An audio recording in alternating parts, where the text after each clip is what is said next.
Yes, kembali lagi di DPI dari Timnas Indonesia. Sekarang kita beralih ke Timnas Inggris. Cara mewujudkan di detik-detik akhir Wonderkid Manchester United ya. Kobbie Mainoo akhirnya dipanggil Gareth Southgate. Ini sebuah keputusan yang sangat luar biasa dan membuat fans MU euforia. Nah, pemanggilan Mainoo ini apakah ada hubungannya dengan takutnya kehilangan pemain ini direkrut oleh Ghana? Dia kan ada keturunan Ghana juga. Enggak sih, lebih ke yang ada juga mungkin. Ya bisa jadi karena kan dia di level junior kan. Maksudnya kalau si Ghana kan belum manggil dia juga gitu kan. Takut keburu kepanggil, bisa jadi ada ke arah situ gitu. Cuman kalau gua lihat sih lebih ke apa yang ditawarkan di lapangan belakangan ini. Kita sempat bahas kalau nggak salah di hari Jumat ya, ketika pemanggilan tapi kok nggak ada Mainoo. Yang gue bilang salah satu yang mungkin miss dari sederet pemain-pemainnya di Gareth Southgate, gue menyayangkan kenapa nggak ada Kobbie Mainoo. Dan akhirnya terpanggil dan dia mungkin jawaban dari pertandingan terakhir dia lawan Liverpool cukup betul-betul bisa mendominasi lah ya lini tengah dari Manchester United. Gue berharap dia bisa main bareng si Declan Rice di lini tengah. Ya lo bisa bayangin gimana pemain dengan dua mobility yang luar biasa, aggressionnya juga bagus, handling the balls-nya juga bagus, berani untuk melakukan duel, berani untuk menangin second ball. Ini gue rasa pemanggilan yang paling tepat ya untuk sekarang. Siapa yang untuk menemani Declan Rice kan masih bingung tuh, masih dipanggil lagi si Jordan Henderson. Cuma kalau gue rasa ya ini udah saatnya, usia 18 tapi dengan penampilan seperti itu gue rasa dia udah pantas masuk timnas ini. Henderson main di Ajax jelek banget. Iya. Orang fansnya juga males kan jadi gue nggak ngerti lu udah di Liga ke-6 main di klub yang rank 4, rank 5, mainnya hancur masih dipanggil. Sementara Mainoo dan untuk gue rasa bukan alasan bahwa dia main bagus di Liverpool karena dia hampir selalu main bagus. Hampir selalu main bagus. Kan maksudnya di last minute kan kepanggil ya mungkin dari situ juga. Jadi untuk gue aneh atau ditekan sama media bahwa kenapa Mainoo nggak dipanggil. Sementara ada pemain-pemain, gue nggak tahu sih kayak Calvin Phillips dipanggil lagi nggak? Itu kan anak kesayangan dia. Enggak. Ya itu kan dia punya beberapa anak kesayangan yang selalu dipanggil mau tampil ancur-ancuran, amburadul dipanggil juga. Rashford salah satunya. Rashford salah satunya. Iya, Maguire. I mean kalau lu nggak panggil Mainoo mah udah gila ini pelatih. Berarti memang dan akhirnya dipanggil. Iya. Nah, ini komposisi di tengah kan cukup banyak. Kira-kira dia akan bermain dengan siapa kalau melihat gaya permainan yang seperti ditunjukkan lawan Liverpool kemarin? Declan lah yang paling pas. Declan yang paling pas. Kalau Declan ya udah pasti posisi otomatis satu dia. Cuman siapa yang nemenin kan? Mungkin di depannya kan Bellingham di depannya. Paling nggak di depannya. Antara tiga itu dua yang motornya, yang pekerja kerasnya ya Declan Rice sama tipenya kan dulu Henderson on his prime mungkin oke gitu. Cuman sekarang ya udah betul-betul hilang gitu. Yang paling pas menurut gua ya memang Kobbie Mainoo di posisi itu sekarang ya. Ya sebenarnya si Mainoo ini dia kan main sering di level di atasnya ya. Jadi ketika Man United main di UEFA Youth League itu Liga Champions Junior itu beberapa tahun lalu level U19 dia 16 tahun tuh udah turun di situ. Jadi dia emang sering main di level kategori umur di atasnya dan di kategori umur di progression dia di Academy United dia sebenarnya positioning dia tuh bukan seperti yang kita lihat sekarang, bukan seperti number 6 yang kita lihat sekarang. Dia tuh mainnya tinggi, mainnya high up, mau itu attacking midfield, mau itu wide atau bahkan number 9. Karena dia punya itu talent untuk melihat ruang, talent untuk melihat space dan untuk eksekusi peluang dengan bagus. Dia beberapa kali hat-trick di level junior. Jadi memang ini pemain yang versatile. Nah, itu mungkin juga jadi senjata dia yang sama sekali gak dipunyain Calvin Phillips gitu. Calvin Phillips sudah main number 6 saja, tapi pemain ini kalau misalnya dia dibutuhkan untuk bisa bermain lebih depan, ya dia mungkin kayak trajektori karirnya nih lagi di persimpangan nih sekarang. Apakah dia dibilang akan menjadi seperti Michael Carrick yang bertahan pengatur serangan dari dalam, atau dia box to box kayak si Paul Scholes? Karena apa yang terjadi bisa either way, tergantung dari perkembangan dia, tergantung dari bagaimana Ten Hag melihat dia di tim. Dan kalau Rio Ferdinand bilang mengingatkannya kepada Clarence Seedorf muda ya. Seedorf juga mungkin mulainya enggak sebagai gelandang serang ya, lebih ke tengah ya dulu ya. Jadi memang ini anak masih perkembangannya masih sangat potensinya masih bisa dipenuhi banget. Dan kalau kita lihat memang lini tengah dengan adanya dia ya pasti lebih lengkap ketimbang Henderson di situ atau misalnya si Calvin Phillips yang udahlah sekarang udah lewat akhirnya. Tapi kan dilawan kan besok uji coba ada 2, ada lawan Brazil, kemudian lawan Belgia. Emang memang harus dia langsung starter atau melihat dulu para senior seperti Hendo loh sama Declan Rice di tengah? Pasti lihat dulu ya. Lihat dulu. Karena ini satu match ya penting nggak penting. Oke. Terus ya kalau gue jadi Southgate, gue akan coba pemain-pemain yang jarang bermain. Jadi yang fix starter kayak Maguire, Kane nggak akan gue mainin. Oke, dipinggirin dulu ya. Kasih kesempatan kepada pemain kayak Watkins lah, siapalah yang KW 9 itu striker. Bowen. Ya kayak gitu-gitulah. At least kasih mereka kesempatan karena ini kan cuma just friendly man. Yeah. Dan pemain-pemain yang inti itu kan pasti main. Walker, Maguire, Kane, terus siapa lagi? Rice. Pas Euro udah pasti main. Ya itu pemain yang fix main kan. Jangan main kasih kesempatan kepada yang lain lah.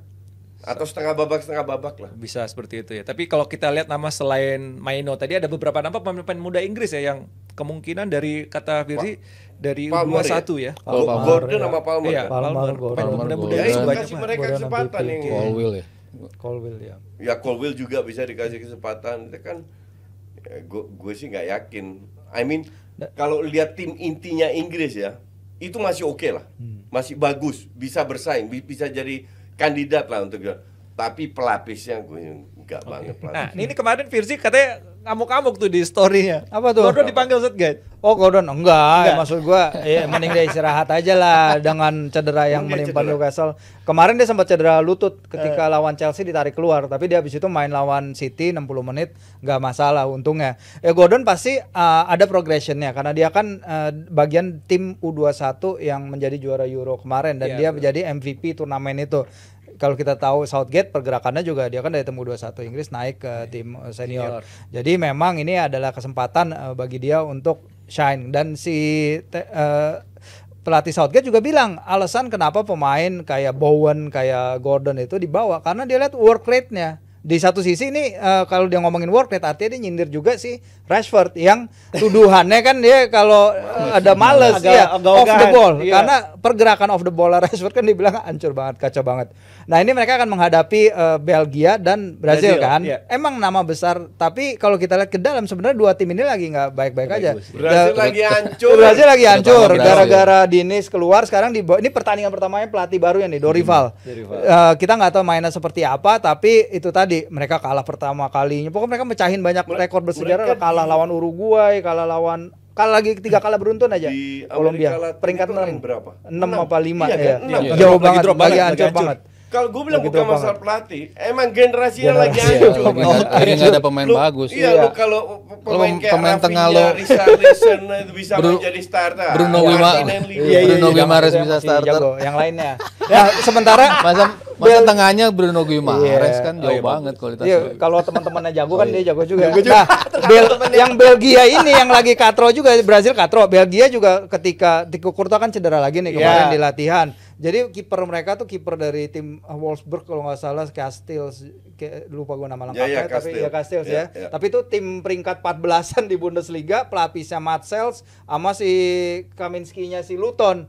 Dan mereka masih ngandalin Jan Vertonghen di belakang, terus di tengah masih ada si Amadou Onana itu pemain Everton itu. Jadi memang nggak sejelek itu. Tedesco 10 pertandingan pertama emang dia menang 8 tapi lawan-lawannya itu kayak Azerbaijan, kayak masih tim-tim yang rendah lah. Paling kuat cuma Jerman. Paling bagus cuma lawan Jerman itu juga cuma menang 3-2 lawan Jerman yang lagi kesulitan dikalahin Jerman 4-1 bener. Jadi ini kesempatan buat pemain-pemain itu tadi, pemain-pemain kayak Maino, kayak Gordon, kayak pemain-pemain lain Palmer untuk buktiin ya ini kita bisa sebenarnya, cuman ya kita tahu Southgate is Southgate, jadi bisa aja dinurunin semua pemain utamanya doang. Mereka cuma kasih 5 menit. Iya main di Wembley biasanya sih begitu ya. Biasanya starter yang bagus-bagus, nanti baru babak kedua diganti. Southgate. Oke, nah kalau kita nunggu gimana Southgate nanti, tapi jelas di U21-nya Inggris juga ada beberapa nama yang bisa prospek lah ke depan ya. Ada Quansah, kemudian Harvey Elliott, dan juga Rico Lewis. Nah, dari 3 nama ini kira-kira siapa yang bakal prospek ke depannya nih, Mas Aryo? Kalau ini belakang Quansah oke. Quansah, ya. Harvey Elliott sih gue. Harvey Lewis gue malah nggak yakin. Iya, belakangan malah hilang posisinya. Iya, gue lebih percaya si Harvey Elliott. Ini bakal prospek untuk tembus timnas senior nih. Kwanza masih terlalu muda lah. Baru berapa tergantung kali siapa bermain. di sampingnya gitu. Iya. Ketika Konate dia bagus, ketika Van Dijk dia bagus, cuman kalau Kalau sampingnya sampingnya Joe Gomez atau Matip mungkin dia bingung Amburadul juga juga. gitu kan. Tapi ketika pasangan lo emang jago, dia ngikutan di level itu. Sebenarnya kalau lihat line up ini ya. Sebentar, tahan dulu lahan tuh. Siapa lagi kira-kira ya? U21. Ya U21 nih yang bisa oke, prospek oke. nembus timnas senior maksudnya coach. Iya, prospek sih banyak. Gini, lu tidak pernah tahu apakah pemain ini yang prospek bisa jadi bagus. Jarel Kwanza. Karena lu nggak tahu attitude-nya seperti apa. Itu berpengaruh Satu, ya, Coach, iya. ya? Iya. Kedua, lu tidak tahu apakah dia akan mengalami cedera panjang atau tidak. Oke. Ya lo lihat Pada saat si Ansu Fati kayak apa. Ya, Ansu Fati tapi juga Pedri. Iya. Nah, Mengalami tetap masih bisa naik walaupun mungkin nggak sedahsyat di awal, tapi tetap bisa punya kontribusi. Jadi banyak faktor untuk bisa membuat pemain-pemain udah ini berkembang atau enggak. Kalau lu lihat yang namanya dulu Lingard, Dele Alli itu kan wah kayaknya pemain berbakat banget tuh, ya kan? Greenwood. Iya, Greenwood contoh. Jadi banyak faktor yang bisa membuat mereka berhasil. Cuman kalau Maino untuk gue kelihatannya ini anak low profile. Nggak banyak cincong, Nggak neko-neko nggak ya? banyak gaya, nggak ada joget-jogetan kalau cetak gol dan lain-lain. Sama Kwanza kayaknya juga low profile. Harvey Elliott juga bukan pemain yang baik neko-neko.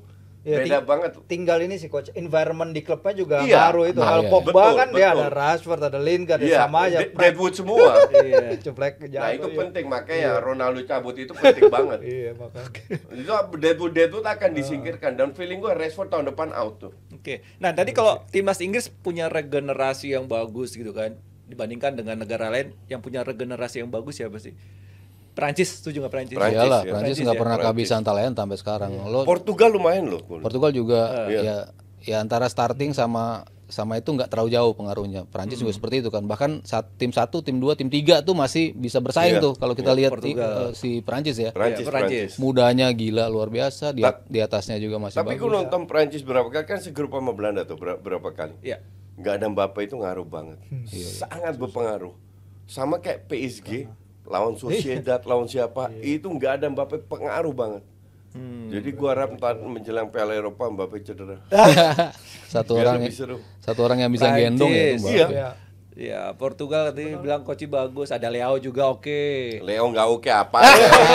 Ya, kenapa gitu coach? Justru titik lemahnya itu di Leo. Titik lemah itu ya ampun, ya udahlah ya oke. Siapa lagi ya? Ya udah Prancis sama Portugal oke. Tapi kalau Inggris. kita ya Inggris. Inggris harusnya lumayan. Inggris, Prancis, Spanyol, Portugal. sebenarnya pelatihnya kan Ya Spanyol. Spanyol, oke. Empat itu yang bener-bener kalau empat ini kalau gue bilang bisa dibilang kandidat juara lah ya, Ya, atau harusnya. siapa. Tapi ada 3 kuda hitam yang jangan dilupakan. Belanda, Jerman, sama Itali. Ya itu Belanda, tiga Jerman, itu Italia. tim turnamen. Ini bisa ngegeser. Oke. Walaupun sekarang Jerman terseok-seok, Itali nggak jelas juga, Belanda juga so-so. Tapi 3 ini bisa ngegeser 4 tim atas ini. Oke. Tapi kalau Inggris kan walaupun regenerasi bagus, minim prestasi gitu kan, overrated nggak? Ya, Inggris itu kan jadi masalah pada saat ini ya kalau menurut gue. Itu pelatihnya. Southgate untuk gue bukan pelatih yang bisa ngangkat Inggris ke level berikutnya. Oh, ganti dong berarti. Sebenarnya dia dibilang jelek nggak juga kali Nggak ya. juga sih. Tapi lebih ke mediocre lah. Cuman lu kalau mau ngangkat bener-bener lu butuh pelatih selevel Klopp, Pep. Nah, Maksudnya dia udah ngangkat tim ini ke level yang jauh lebih tinggi. Final, Iya, iya, semifinal, iya. semifinal Piala Dunia. Dunia. Udah lama banget Inggrisnya nyampe situ. Final Euro juga Inggris udah lama banget nggak nyampe situ. Situ. Bisa dilakuin sama Southgate dengan pemain-pemain seperti ini. Nambah pemain-pemain ini tapi kok levelnya nggak nambah. Berarti kan pengaruhnya di racikannya Iya, dia mental kan. block itu bisa datang dari pelatih juga karena kita tahu Argentina berapa kali gagal di final. Tapi begitu datang Scaloni langsung tiba-tiba langsung beda. dua gelar beruntun loh, Copa America sama si Piala Dunia di mana pemainnya kan kurang lebih sama, itu aja. Cuman beda metodenya, pendekatannya, tactically-nya itu juga mempengaruhi Messi-nya. Ini nanti Kane-nya, yang paling beda. Bellingham. Nah, kan banyak mereka Harusnya juga bisa. game changer. Enggak, tapi kalau waktu Piala Eropa itu lewat pintu belakang itu drawingnya. Mereka sengaja kalah lawan Belgia kan, biar dapatnya ketemunya Swedia dan lain-lain. Sementara Belgia ketemu tim berat.